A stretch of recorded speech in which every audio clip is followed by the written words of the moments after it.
Come on, buddy. If you're gonna pull out in front of me back there, at least go like at least the speed limit.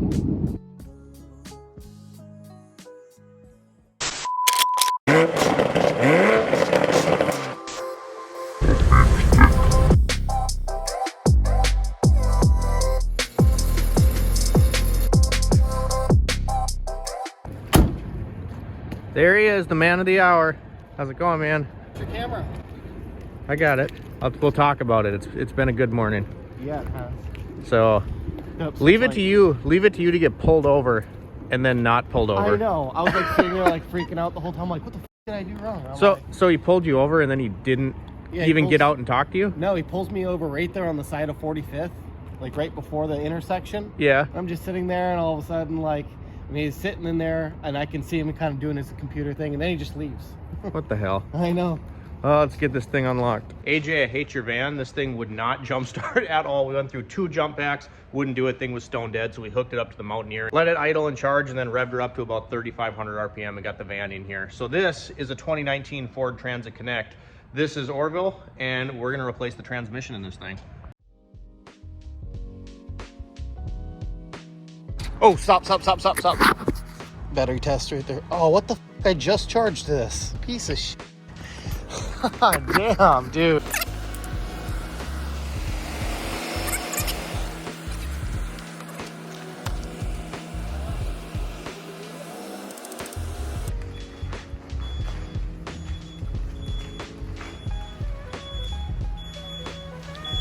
That's good.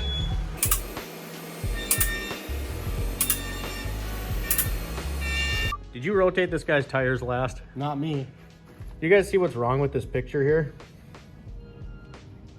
Those are on backwards. Good Lord. Nasty, man.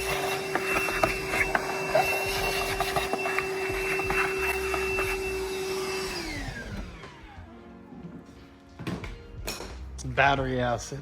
All right, so we got just about everything disconnected from the top. You can see where my vice grip is here. The Torx head of this stud that holds this cooler line on was kind of stripped out, so that's not going to work. So we're trying with a vice grip. This is OSHA approved, way up top. Orville's getting some tools out of the box right now. We got the lower motor mount disconnected. Again, not a step-by-step guide, just like to film kind of as I go. If I did every single step, this would take 2 weeks, so not doing that, but we'll keep you posted as we go. So I don't know if you're going to be able to see this. Perfect on the light there, Orv. So we got it out. I got the van pliers. I shouldn't say out. We got it broken loose. This has to come out. Got the bolt off of it, but yeah, if you can see back here, see this bracket that holds this cooler line in place? Of course, it won't clear this stud. Ford in their infinite wisdom couldn't have just used a bolt. They had to do this. So get this out of here, and then we can get the cooler line off the tranny and proceed with removal. We got one more cooler line to disconnect. There's an 8 up in here, so we'll get this guy out, pry that up, and see how much of a mess we make.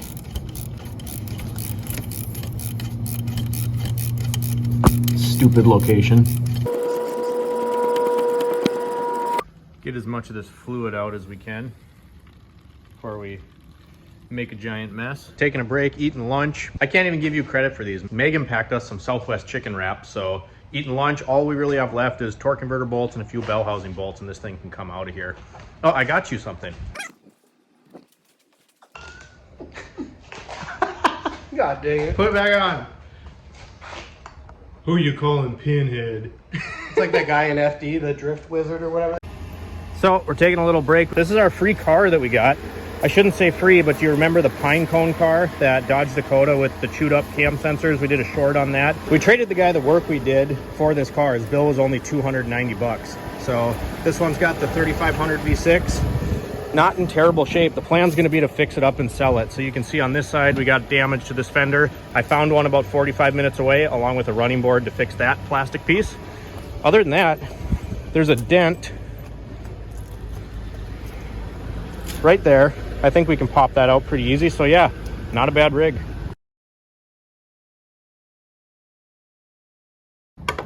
Looking all good up there? So far, yep. I'm gonna go down. Okay.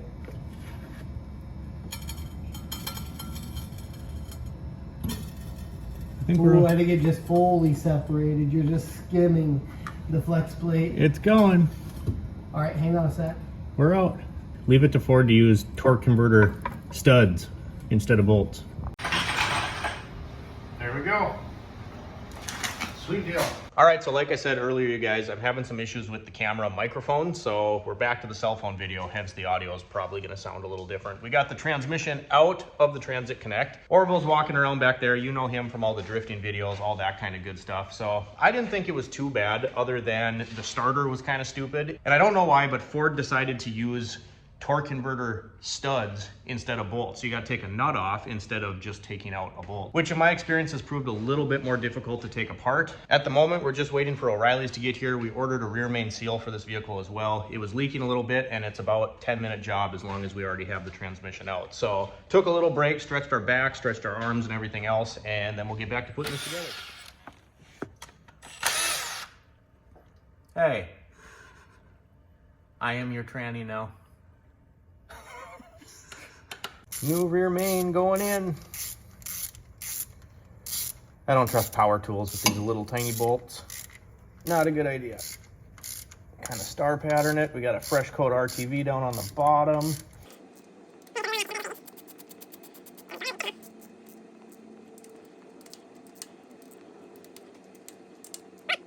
So this is the Reman transmission, day number 2. You ready to go? Ready to go? Caffeinated. What did you just say? Time to what? I don't know. It's too early. No, what did you say? Time to what? I'm not saying that on camera. So, anyway, little turn of events here. So, reading the warranty paperwork on the transmission in here, it'll void the warranty if you don't replace the transmission bypass valve and the transmission cooler. Well, the transmission cooler on our unit is right there. So we had to take the entire bumper cover off. So that was a lot of fun. Then we just got back from Ford, went and picked up our bypass valve for the cooler. So we're gonna get after that. So of course, because it's a Ford, we had to take off a bunch more push clip, plasticky intake, that stuff right there. So anyway, now we got to the cooler, and it looks as if Ford in their infinite wisdom put some mounting brackets for this plastic retainer like behind the entire, also plastic, core support. So that's awesome. You can see the lines here.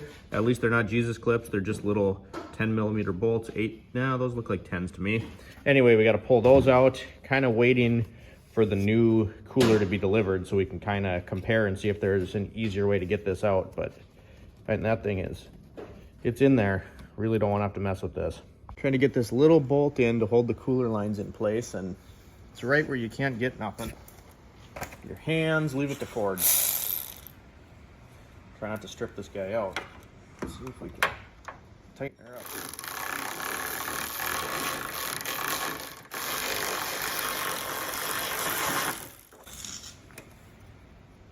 There. Stupid.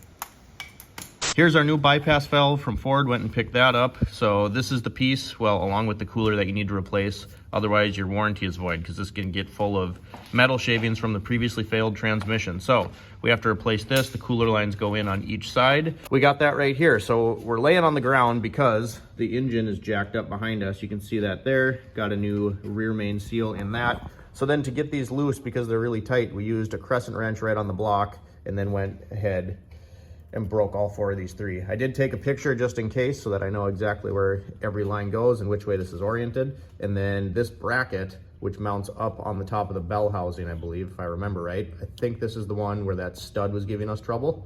Yeah, it was. So this will have to bolt back up there. We have to put this bracket onto that new bypass valve.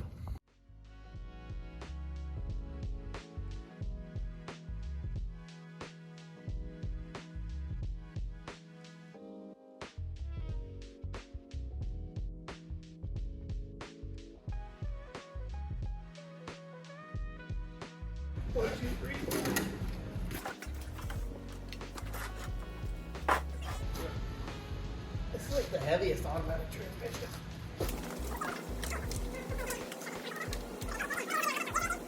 I think it'll be okay. So we got it in, the transmission's in there. We're working on hooking up all this little stuff now. Again, very much OSHA approved. How you doing down there? Pretty good. Oh, you're out now.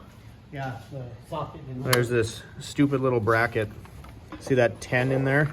Move my hand so it focuses. That 10 right there, it's like a little tin cover that goes over the starter and then kind of houses some of these wires. So we'll get this going and we'll catch back up with you.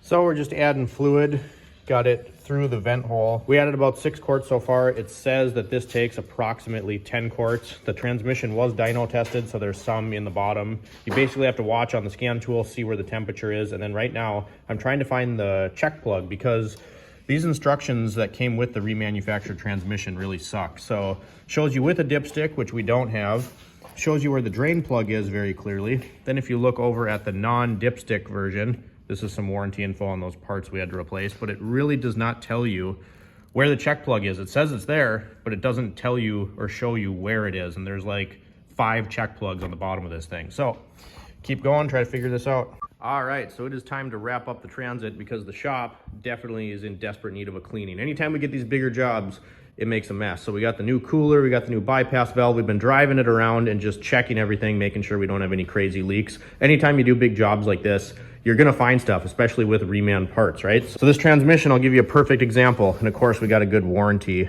everything like that. But if you look in here, see these little check plugs? So they actually were seeping. So go around drive, tighten them up a little bit. And this thing was rebuilt. So they did not put those in all the way. They didn't get it seated, so it was leaking. That's stuff that's ridiculous, should be checked, but something to be aware of when you're dealing with these bigger jobs, remanufactured parts, stuff like that. So right now, bumper covers over there. We have to figure out where all these go on here.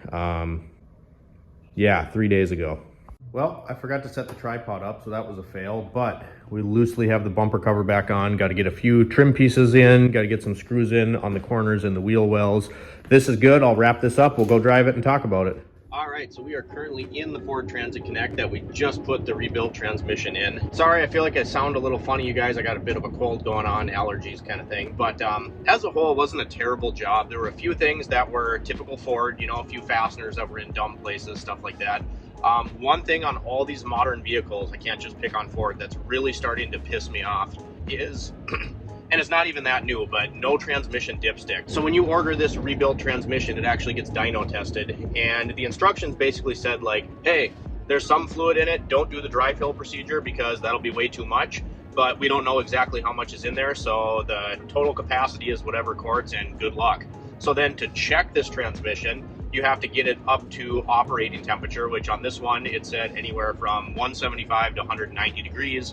And then you pull a check plug that's behind the CV axle, and you basically just let the transmission fluid dribble out and make a mess until you get a small, consistent stream. So that's real scientific, but that's how you check this thing. And it was kind of a pain in the butt. I think I added 7 quarts just to be safe, got it up to that operating temperature. And apparently there was more than enough in there because it geysered all over the shop. But we got it done. The front clip, you know, it was 2 days ago that I pulled it off of there, so kind of a pain in the butt to put back together, but we figured it out. Now we're test driving it and all is well. If you guys enjoy these types of videos, please drop me a comment down below. Like and subscribe if you've not already. I know that whenever I do these big involved repairs, I don't do like a step-by-step guide. Just not my style, not really the type of video I want to film, and I'm running a business. It would take me forever to get anything done if I did that. That being said, if you have any questions about doing this job, drop me a comment down below and I'll try to answer them as best I can. Thanks for watching, guys. We'll see you next time.